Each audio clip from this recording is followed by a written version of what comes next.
All right, diving in today. We're tackling conflict resolution using Jayson Gaddis's book, Getting to Zero, Oh, interesting. or at least a really good summary of it from Bookie. Have you heard of Bookie? Yeah, I've heard of Bookie. It's pretty cool for when you don't have time to read a whole book, you know? Yeah. Anyway, conflicts, right, it's everywhere. We all deal with it. Right. But what if we could, like, make it a good thing? That's Gaddis's whole point, Yeah. turning clashes into something positive. I like that. Yeah, he even says that leaning into conflict, the right way, of course, can actually make relationships stronger. What do you think about that? That's a really fascinating concept. Conflict usually gets such a bad rap, but it can be powerful for growth if we have the right tool. Exactly. So let's break down this getting to zero idea. What does zero even mean here? Like never arguing again? Right. Because that sounds both impossible and maybe a little boring, honestly. You've hit on something there. Zero isn't about no conflict at all. It's more like true resolution. You know, like that argument you had months ago that never really felt settled. Oh yeah, I know those. It's still there under the surface. That's not zero. Zero is when everyone moves forward without resentment, without that baggage. Okay, so not avoiding conflict, but resolving it in a way that lets everyone genuinely move on. I get that. But honestly, even thinking about confronting conflict stresses me out. Why is it so important to actually reach that zero state? Can't we just agree to disagree sometimes? Well, imagine always carrying around a heavy backpack full of rocks. Oof, yeah, no thanks. That's unresolved conflict. It weighs you down, impacts your well-being, your relationships too. Reaching zero is like finally taking that backpack off. Okay, I feel that. But how do we actually get to zero? Okay. Does Gaddis have some magic formula? Well, he offers a framework. Not magic, but practical steps. Okay, lay it on me. And the first one might surprise you. It's about identifying the root of the conflict. Mm. The thing we argue about on the surface is rarely the real problem. Ooh, like an iceberg. Exactly. It's the tip of the iceberg. There's so much more underneath. So it's detective work then. Digging deeper. That could get messy, though. It can, and that's where the next step comes in. Understanding your own emotional triggers. What makes you defensive, you know? Oh, self-awareness. I get that. Yeah. Key, but honestly, something I struggle with too sometimes. You... Really? I wouldn't have guessed. You always seem so calm. Well, let's just say I'm still working on it. That makes me feel better, actually. But what if you figure all that out, the root cause, your triggers, and you realize you need to confront it head on? I'm not great with confrontation. Can't we just let sleeping dogs lie? Gaddis would say that avoiding it entirely does more harm than good. Like ignoring a crack in a foundation. Seems harmless at first, but eventually... The whole thing crumbles. Exactly. He's all about confronting it directly, but with the right approach. So not picking fights or being aggressive. Not at all. It's about approaching it, wanting to resolve things, willing to listen and understand the other person's view. Okay, but how do we actually do that? What's the secret to tough conversations without them blowing up?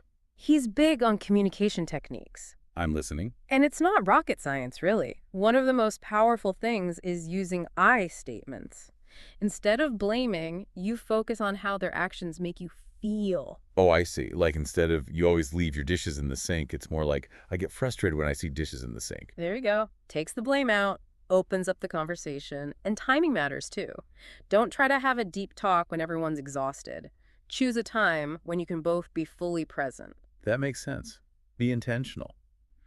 But staying calm during a conflict is hard. Gaddis talks about emotional intelligence a lot, right? Absolutely. He sees it as a fundamental skill for all this, something we can all work on. Okay, I'm ready to dive into that emotional intelligence piece. What does it look like practically? Well, he breaks it down into 4 parts. Self-awareness, self-regulation, empathy, and taking responsibility. Each one's crucial for handling conflict. All right, intrigue me. Let's start with self-awareness. I think I'm pretty self-aware, but always open to more. What's his take? Self-awareness is about being tuned into your own emotions. Do you shut down when overwhelmed? Get angry easily? Knowing your reactions is step 1. Makes sense. So you don't get hijacked by your feelings in the heat of the moment. Right. And then there's self-regulation, the art of managing those responses. Ooh, that one sounds tough. It is. Think of it like hitting the pause button before you react. Taking a deep breath, counting to 10, maybe stepping away to gather your thoughts. Easier said than done, right? Sometimes my instinct is just to fire back. But we've all been there. But reacting impulsively often just makes things worse. Self-regulation is choosing a more thoughtful response, even when it's hard. So we need self-awareness to regulate ourselves well. Got it. But how about empathy? That's huge for resolving conflict, but I'm not always sure how to actually practice it, especially when I'm convinced I'm right. Empathy. Hmm. It can be tough, especially when you're hurt or angry, but Gaddis is really clear. Empathy isn't about agreeing. That's a relief. It's about truly trying to understand their feelings, seeing it from their side, even if you don't like what you see. Putting yourself in their shoes, even if you disagree, that's tough. It is. Mm. But it breaks down those walls of defensiveness, builds a bridge, and then the final piece of the puzzle, taking responsibility. Okay, I'm curious. Does that mean always admitting you're wrong? No, it's not about placing blame or constantly apologizing. It's about recognizing your part in the conflict, owning your actions, even if you feel the other person is at fault too. Accountability, not about being right. Yes. Okay. It's like saying, hey, I contributed to this. I'm willing to work on a solution. That takes maturity. But I can see how that changes things completely. Okay, so we've got our emotional intelligence toolkit, self-awareness, self-regulation, empathy, taking responsibility. Now, how do we actually use this in our lives? Gaddis doesn't just leave us hanging, right? I know. He gives tons of real-world examples, case studies, shows how this stuff plays out in different relationships. Okay, good, because that's what I need. Yeah. Like, what about couples? Always bickering over little things, you know? He talks about this couple, Emma and John, constantly fighting over seemingly small stuff. I know so many couples like that, who loaded the dishwasher wrong, who forgot to take out the trash. Right. So they decided to do these weekly check-in conversations. Talk openly about any issues bothering them, no matter how small. Addressing things head on instead of letting them build up. Clever? Did it work? It made a huge difference. They argued less, but also felt more connected, more intimate even. So proactive communication, even for the small stuff. I like that. Yeah. What about work? That can be really tricky. Oh yeah, he gets into workplace dynamics too. Tells the story about a team led by Sarah. Conflict was killing their productivity, making the environment toxic. She was at her wit's end. Ugh, been there. Yeah. So what'd you do? She invested in conflict resolution training for the whole team. Interesting. They learned how to address conflicts directly, professionally, with respect for different viewpoints. Gave them the tools to talk it out. But did it actually work? The team became more cohesive, communicated better, productivity shot up. Wow, okay, I'm convinced. Yeah. So training and creating a culture of openness is key. Yeah. But what about families? That can be the most complicated of all. Definitely complex. He has a whole chapter on that. The Martinez family, they were constantly arguing, couldn't even agree on dinner without a blow-up. Family dinners, more like a war zone sometimes. What did they do? They started doing these weekly family meetings, dedicated time to come together. Everyone had a chance to share, uninterrupted. Creating a safe space. Exactly. And it worked. Less tension, more harmony and support. So whether it's couples, workplaces, families, proactive communication, structure, respectful dialogue, sounds like Gaddis wants us to rethink how we see conflict entirely. Absolutely. It's not just tips and tricks, it's a whole new mindset. See it as an opportunity. Yeah, for growth, understanding, deeper connection. That's a big shift. We're so used to seeing it as a negative thing, but seeing it as a chance to improve relationships, that'd be amazing. So how do we actually make that shift? How do we put this getting to zero into practice in a way that lasts? That's a great question, and one Gaddis tackles in the last part of the book.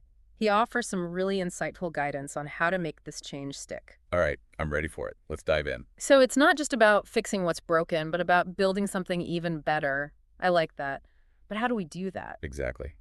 Gaddis says getting to zero isn't a one-time thing. Okay. It's an ongoing process, like tending a garden, right? I like that analogy. You plant the seeds, you nurture them, you weed out what's not working. It takes effort, consistent effort. So we're not just done after learning the techniques. We have to keep improving. It's about continuous improvement, but where do we even begin? Gaddis suggests starting with reflection. Right. After a conflict, take some time to think about what happened. Ask yourself, what worked well? What could I have done differently? Like a post-game analysis for your relationships. I like that. Exactly. But how can we be sure we're being honest with ourselves during that reflection? Maybe we're missing something. That's where feedback comes in. Oh, okay. Gaddis encourages us to actually ask the other person for feedback. Oh, wow, okay. How did you feel during that conversation? What could I have done better? That's a brave step. Oh, But getting their perspective, that could be so valuable. it really can. Helps us see our blind spots, where we can grow. Not about blame, but about working together to communicate better. Exactly. Okay, so we're reflecting, getting feedback. What else can we do to cultivate these healthy relationships? Gaddis is really big on being proactive. Don't wait for conflict to happen.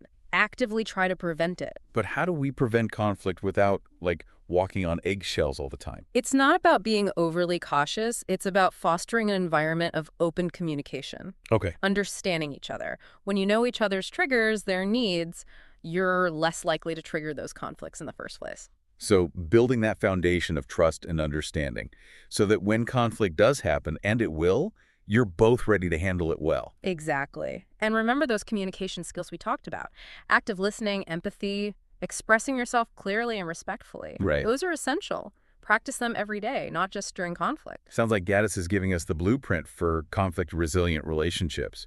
But what's the payoff? Why put in all this effort? Well, the benefits go way beyond just avoiding arguments. Your Mhm. relationships become deeper, more meaningful. You get more trust, more intimacy, more connection. So it's not just about less negative stuff, but about creating something really positive. Yes.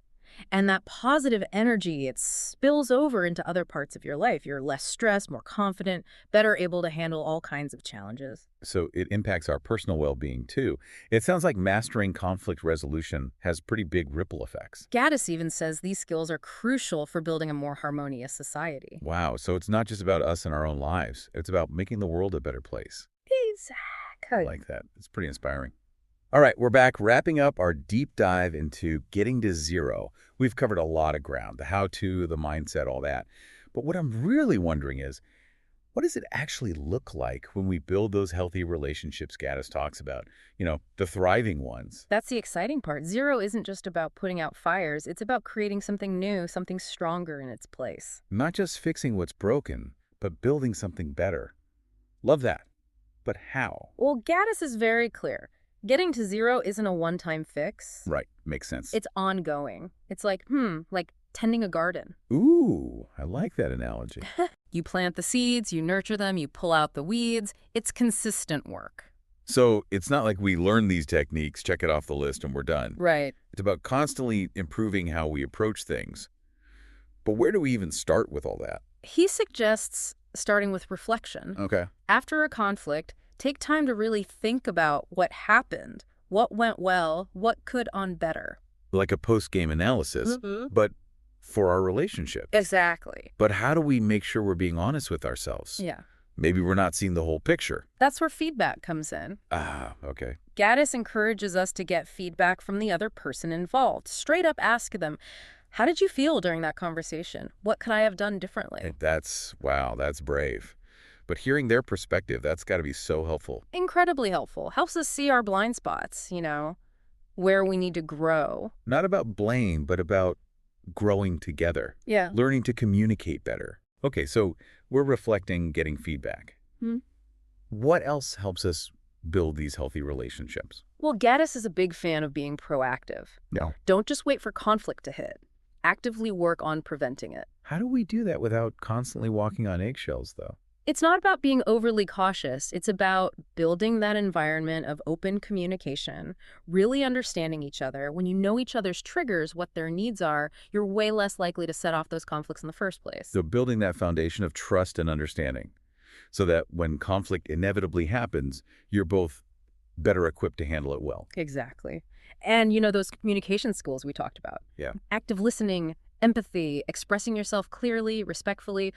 Those are essential, not just during conflict, but all the time. It sounds like Gaddis is basically giving us the roadmap to building these conflict-resilient relationships. But what's the big payoff? Why put in all this work? Well, the benefits go way beyond just fewer arguments. Your relationships become deeper, more meaningful. You experience more trust, intimacy, connection. Not just less of the bad stuff, but more good stuff. That's what I want. And that positive energy spills over into every part of your life. Less stress, more confidence, better ability to handle any challenge that comes your way. So it impacts our well-being overall. Yeah. It sounds like mastering conflict resolution has some serious ripple effects. Gaddis even argues that these skills are essential for a more harmonious society. Wow, so it's not just about us and our own lives, it's about making the world a better place. Exactly. I really like that. It's inspiring.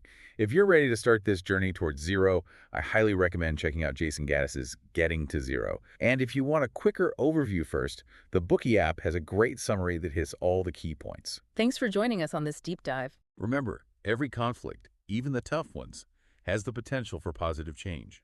So don't be afraid of conflict. Embrace it as a chance to learn, to grow, and to create something even stronger. Until next time, keep diving.